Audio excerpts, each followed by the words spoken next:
Meron kami madiscover na may ghost project, pakukulong kita rito. Minimum totoo.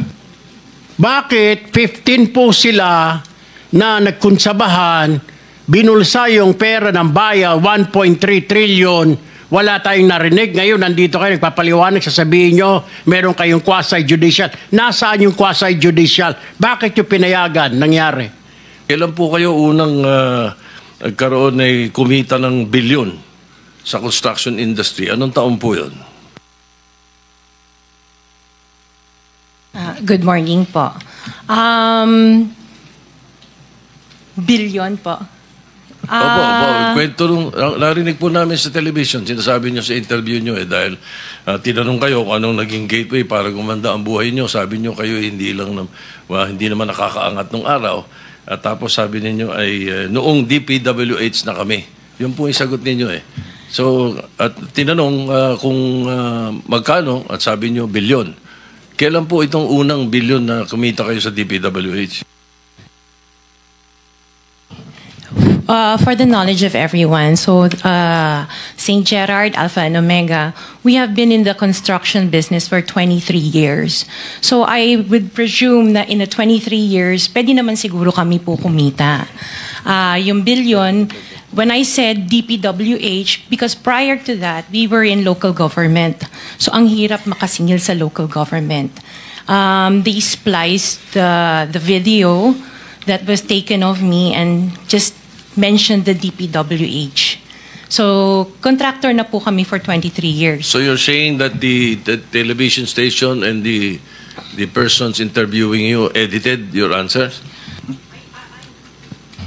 I think so, sir, kasi I did mention that I was doing local government as well as private po.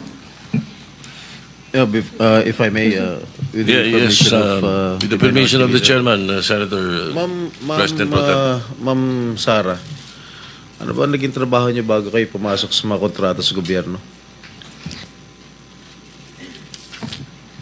My father was a contractor before. Kontrata rin pero siya? yes po, DPWH? for LGU po. LGU, and then ako I worked sa ibang bansa. Yun po. Anong work mo sa ibang bansa? I was a dental receptionist and an orthodontic nurse. So you are a doctor?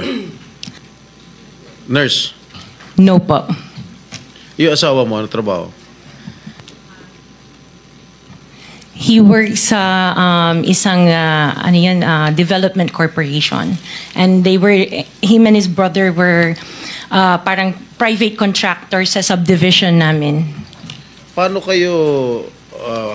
How were you enticed to join the mga kontrata sa DPWH? Who influenced you? Wala naman po. Nakita namin on PhilJeps na may mga projects na pwede palang mag-join. So we joined the bidding na we know that we were qualified for. All right. Mr. Chair, I would like to reserve all my questions if my turn comes already. Thank you, Mr. Chairman, to continue.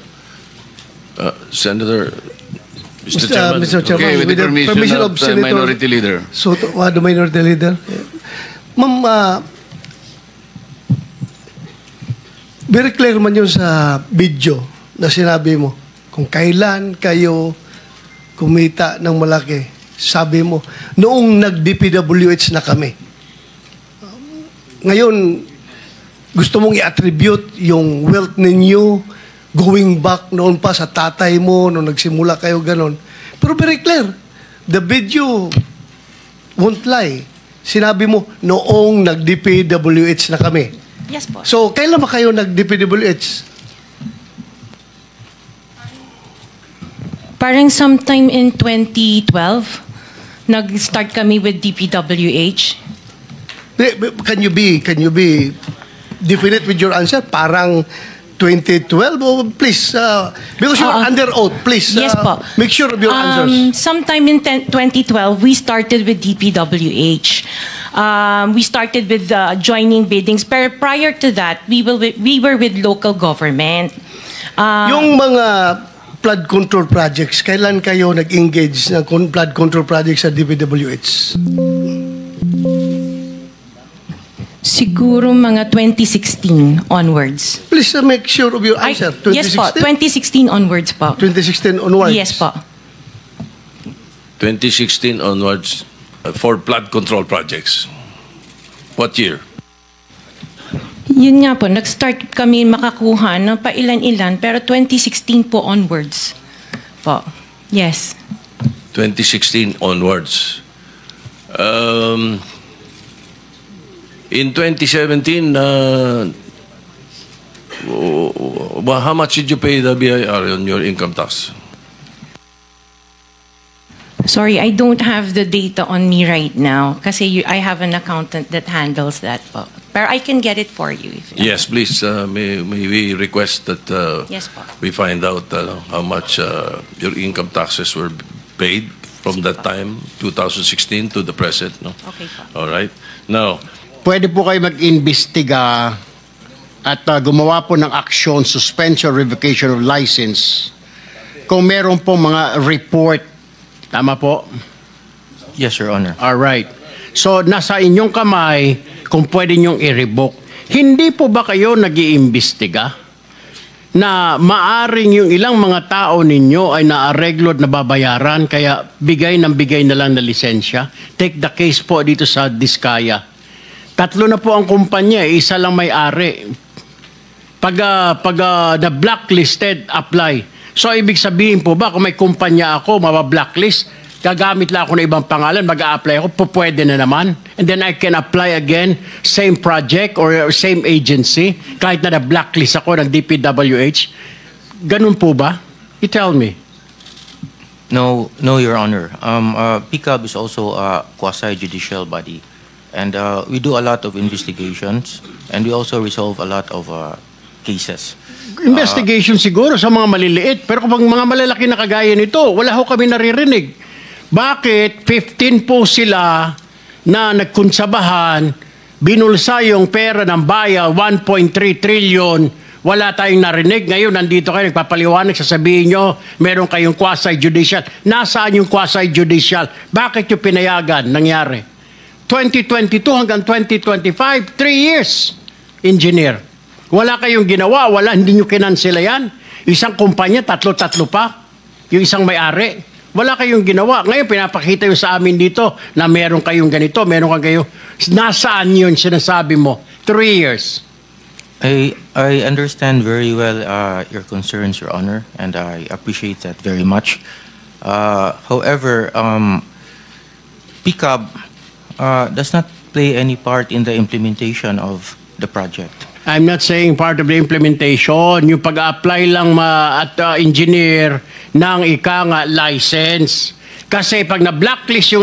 Ganun naman ho, hindi nyo ba alam na ganun ang kalakaran ngayon? Or you don't have any idea na pag na-blacklist itong kumpanya na ito, gagamit ng ibang kumpanya o magbubukas ng ibang kumpanya. Alam nyo ho ba yun? Hindi. You know that, right? We hear that every now and then, Your Honor. You hear that, but you don't investigate. Na pag na-blacklist ng DPWH o ng kung anong ehensya, papalit ng pangalan or tatayo ng pangalan para makapasok ulit. Actually, Your Honor, when a company is blacklisted by any government agency, then we actually suspend their licenses. Well, hindi ko maintindihan na engineer, wala naman po na suspend sa 15 na yan eh, di po ba? Wala ho kayo, hindi ko alam kung nagtatanga-tangahan kayo, hindi nyo alam trabaho o natapalan lahat ng mga mata ninyo ng salapi, kaya ho ganon. Balikan kita mamaya, Mr. Chair. I'd like to go to direct this question to Ms. Zara Diskaya. So ma'am, nung ma-blacklist po isang kumpanya nyo, ganun po ba ang SOP ninyo? Magtayo na lang ng ibang kumpanya para makasali, kaya dumami ang kumpanya nyo?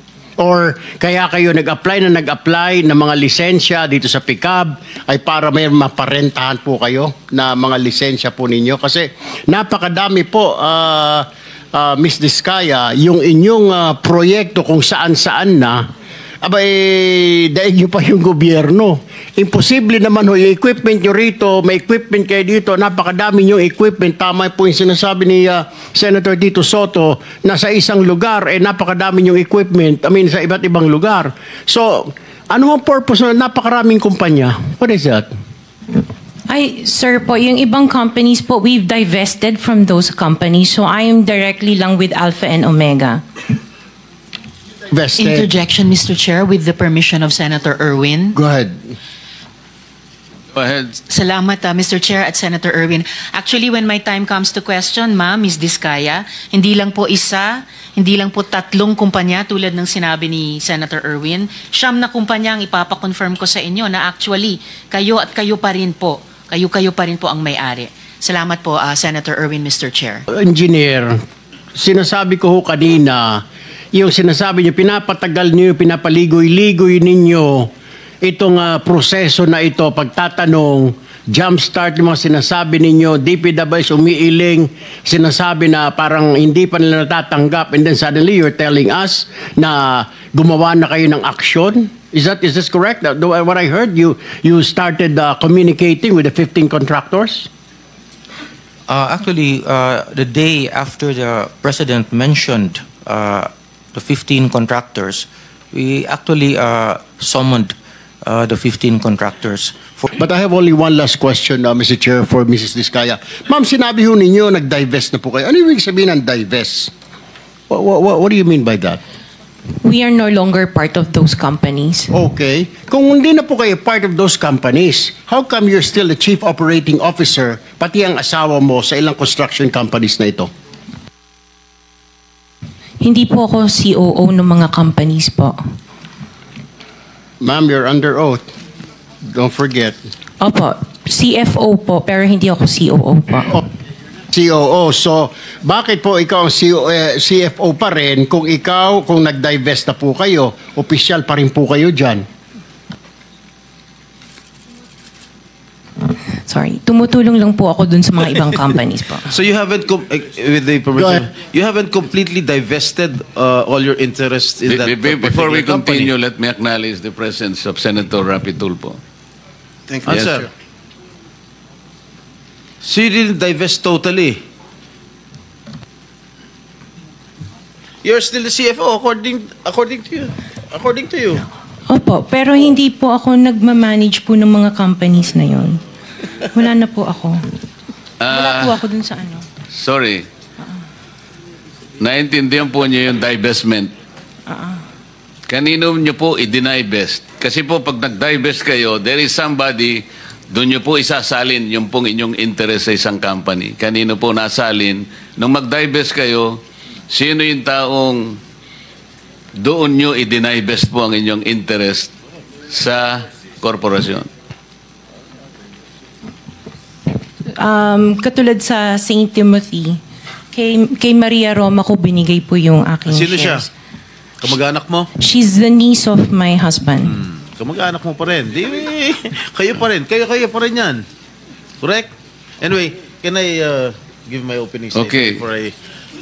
Go ahead. I'll just my next round of questions later para to give way to our pro tempore. Ikaw na. Mr. Chair. Thank you.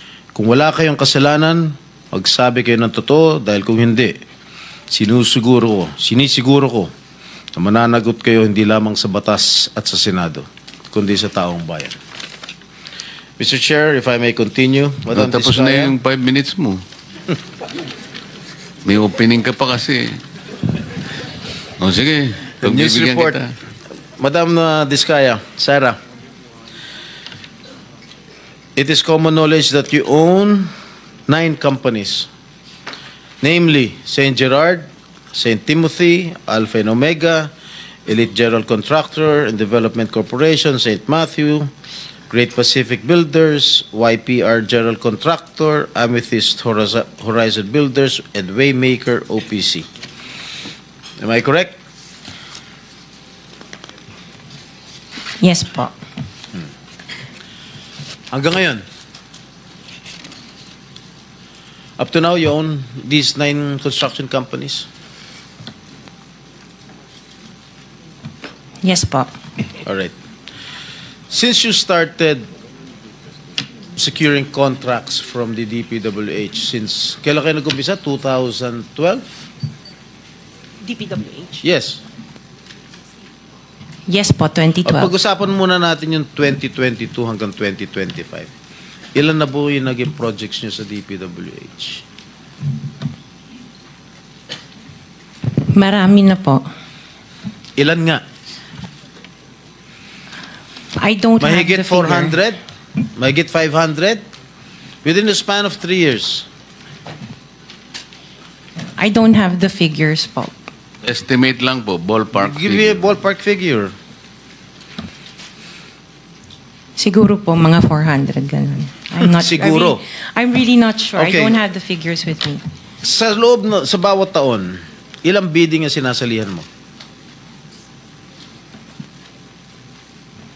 Marami po kaming sinasalihan na bidding. All flood control projects?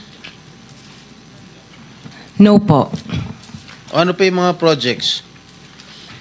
Buildings, kalsada, Nationwide or only in Metro Manila? nationwide po. Nationwide. Alright. Pero yung bulk ng mga projects na award sa'yo ng DPWH, mostly sa Metro Manila. Am I correct? Hindi po, sa probinsya po. Sa iba-ibang lugar. No, the bulk of your contracts. Here in Metro Manila? No po, outside Metro Manila ang marami. Where outside? Where outside of Metro Manila? We have in Romblon, Cebu, Bohol, Bacolod, Zamboanga. Hindi naman po kami namimili ng lugar. Migos Project? Wala po. Sigurado ka? Opo, Kaya definitely. ka dahil pag meron kami ma-discover na may ghost project, pakukulong kita rito. Minimum totoo. Wala po talaga. Meron ka mga pictures na lahat ng mga proyekto ginawa mo? Yes po, Nasaan? meron po kami. Lahat ng mga 400 projects, meron kang litrato? Yes po. O i-submit mo rito sa committee. Okay po.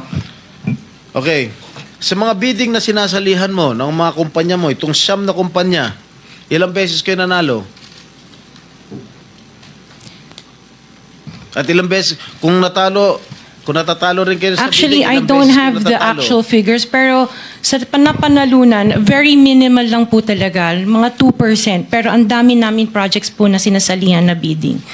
So, sa loob ng isang taon, pag nagbibidding isang kumpanya mo, halimbawa itong ano ba yun? Yung Alpha Phi Omega, ilang beses kayo nagbid sa isang taon at ilang beses kayo nanalo? Madami po kaming sinasali. I really don't have the figures right now, You know, but I if can... you come here, you have to come here prepared. Yes You do po. not come here unprepared. Alam mo, natatanungin ka eh. Ikaw sikat na contractor, papa-interview ka. Oh. You have to come here prepared. Your Honor, I am prepared for the flood control projects that you are mentioning. I have the statistics of how many I bidded and how many I lost and how many I won. Okay. You mentioned it to us right now.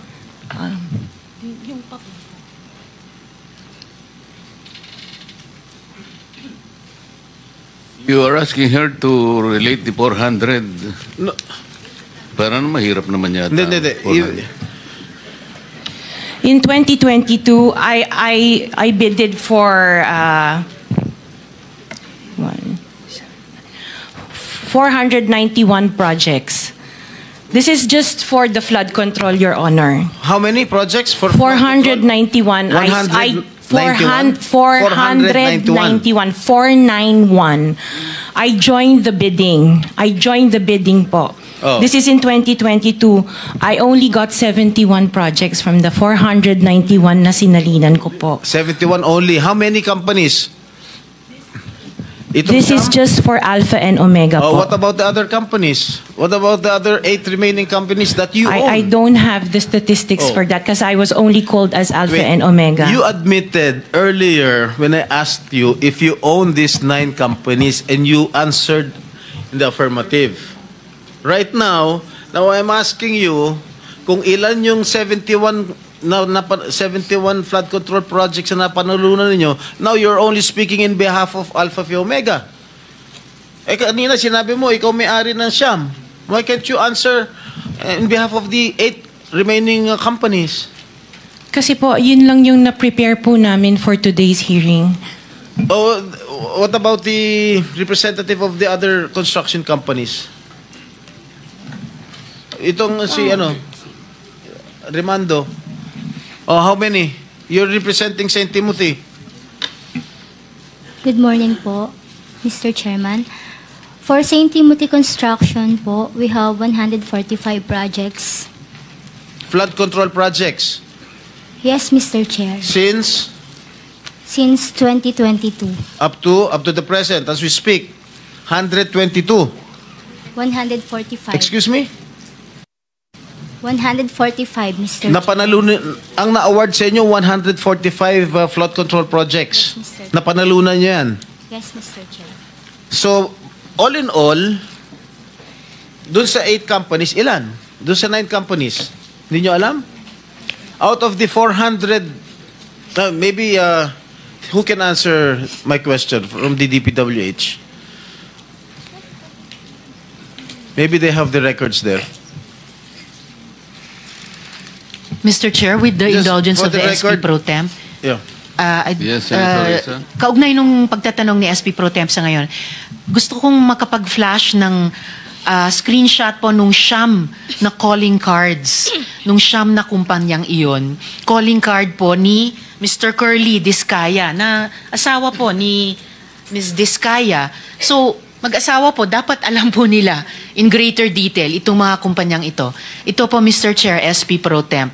Siyam na calling cards nung siyam na kumpanya, lahat sa pangalan ni Pacifico o Curly Discaya.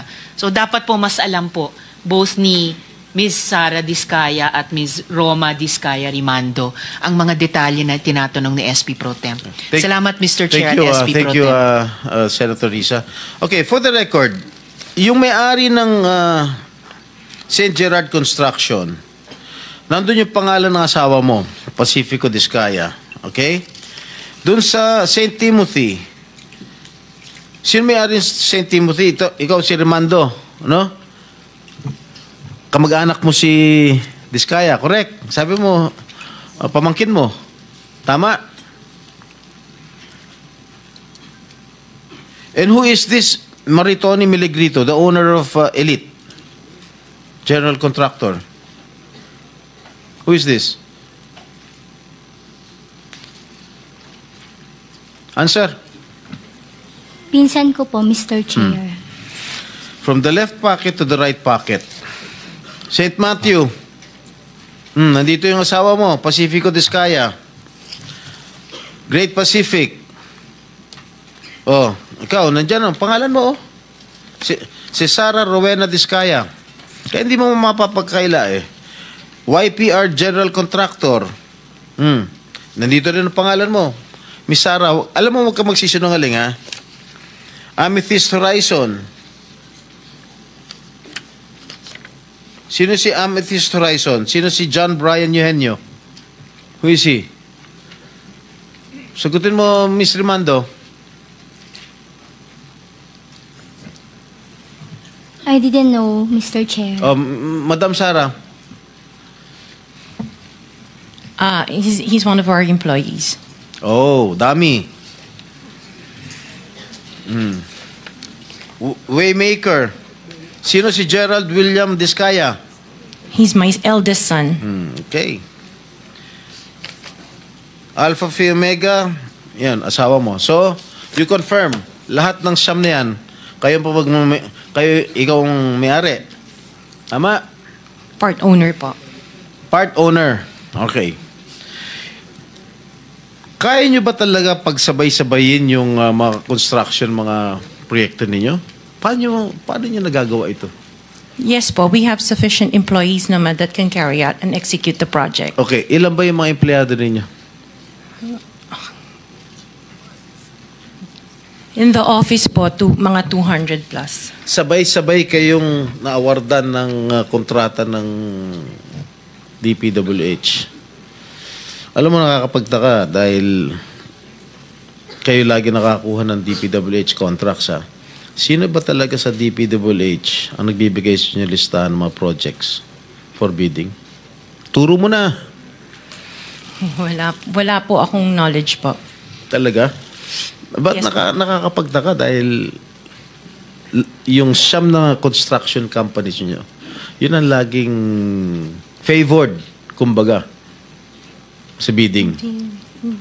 Kasi ang balita ko, isa kayo sa mga una nakakita at nakakapili ng mga projects. Bago pa mabuo ang National Expenditure Program, yung tinatawag natin na NEP. Parang menu lang sa restaurant na nakaka-order kayo kagad. Sino ang point person nyo sa DPWH na nagbibigay sa inyo ng informasyon na ito, para sa inyo, ito, para sa kanya? Sino? Sir, wala po akong nakakausap po. Wala kang kilala sa DPWH? Wala po. Hindi kami maniniwala niyan, wala kayong kilala sa DPWH. Meron ako yung mga engineer, yung mga district engineers, saka... yun mga pala. Sino yung mga district engineer na nakilala mo? Pero hindi po sila nagbibigay ng project po sa akin. At tinatanong ko, wala naman ako sinasabi sa'yo kung nagbibigay sila ng project. Sino ang kakilala mo sa DPWH? Sila, mga DE po. DE ng... Sabi mo, sino? Teka sandali. DE ng Laguna, sino DE nga? ng... Banggitin mo yung pangalan. I can't remember their names kasi I don't transact on behalf of the DE ng companies. Laguna. Sino pa? DE ng Bulacan, DE ng... Is he here? Nandito ba? Yung DE ng Laguna, DE ng Bulacan, nandito ba? DE ng Bulacan nandito. Okay, paano nyo nalalaman ang mga projects for the bidding? Sino nagbibigay ng listahan sa'yo? We don't have a list. Naka 6 minutes ka na, erap.